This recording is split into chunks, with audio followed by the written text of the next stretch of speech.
Olá, sejam bem-vindas e bem-vindos ao nosso canal. Hoje vamos analisar o plano de privatizações de Paulo Guedes.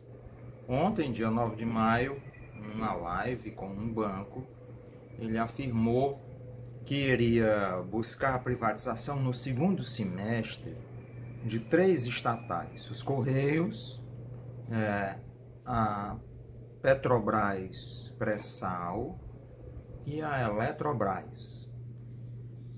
No dia 6 de maio, 3 dias antes, ele tinha se reunido com os militares para convencê-los a privatizar cerca de 300 empresas, assim, diversas estatais e suas empresas. É uma crença cega no mercado. Nós vamos trabalhar com duas opções bem ruins, as duas são muito ruins. Ou você defende isso por uma fé cega, por uma fé dogmática em um certo princípio. E qual seria esse princípio? A defesa de que o mercado é racional, de que o mercado é capaz de achar as melhores soluções, de que o mercado sempre chega a uma solução ótima e de melhor benefício para as pessoas. Isso é de uma tolice sem tamanho, né?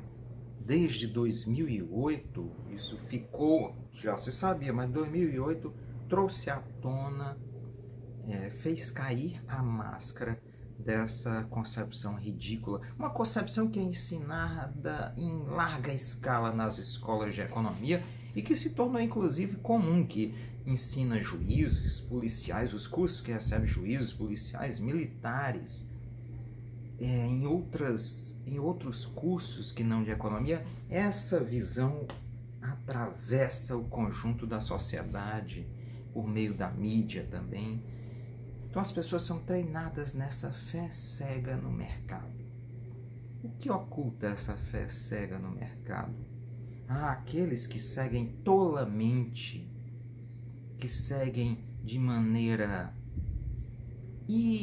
irrefletida, sem compreender a sua dimensão, apenas porque acham que é a melhor solução. Alguém disse e eles acreditaram, sem muitas vezes dados empíricos que comprovem isso. O outro grupo é mais restrito, é aqueles que divulgam essas ideias para o primeiro grupo. É um grupo muito menor e que sabe o que faz e que não faz à toa e que faz nós vermos o real sentido de economia política. A economia política não é só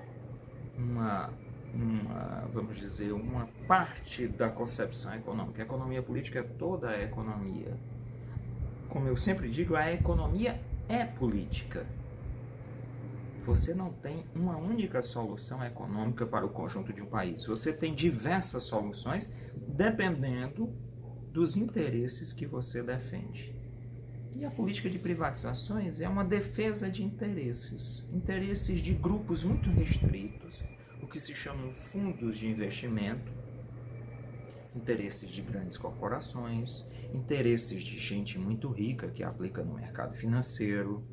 Então, esses interesses adoram privatizações, adoram privatizar empresas que são lucrativas. Quando eles privatizam, aumentam as tarifas cobradas ao público. Isso serve como um empobrecimento do público, do povo de um país, e o enriquecimento de uma fatia muito restrita, muito pequena. Esses sabem o que querem. Esses se beneficiam com a privatização, com as privatizações. Esses são os verdadeiros beneficiários dessa economia política que defende a racionalidade do mercado. E eles convencem o conjunto dos tolos, eles são como a lenda do flautista de Ramelã. Ele vai tocando e os ratos o seguem. Os ratos tolos acreditam que isso é o melhor.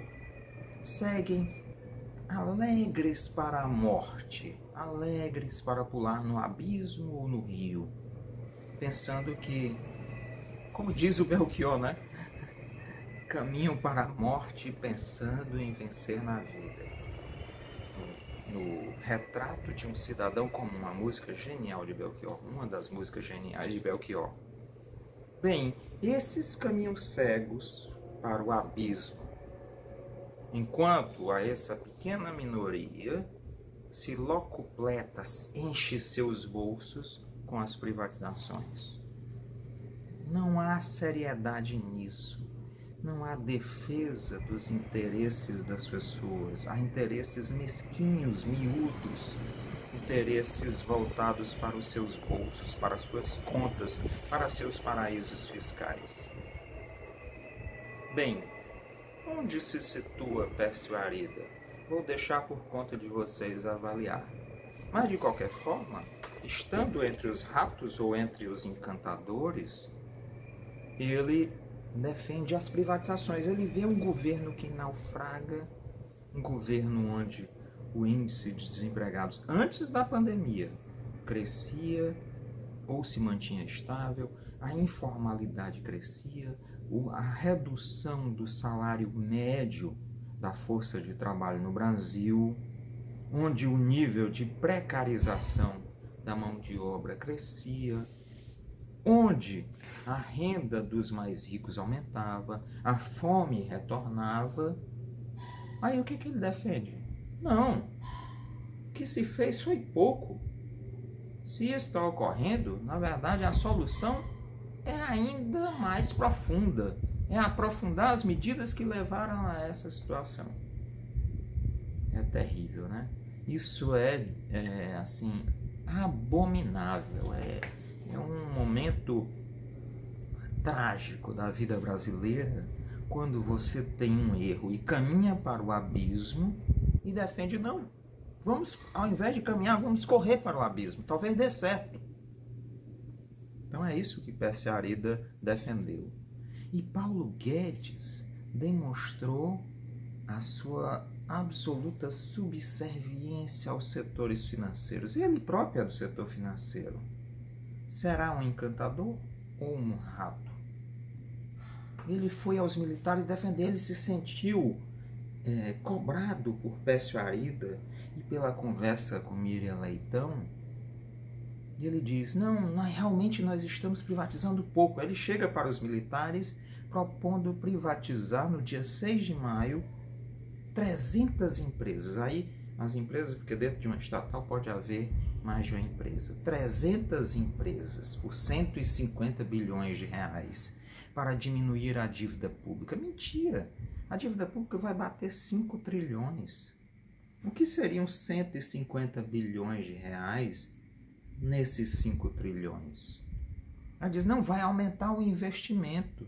Não vai, essas empresas privadas que compram as estatais, não necessariamente ampliam os investimentos, muitas vezes cortam, reduzem serviços, pioram a qualidade do atendimento, às vezes até diminuem as proteções no trabalho e o número de acidentes com mortes e feridos nas operações aumenta.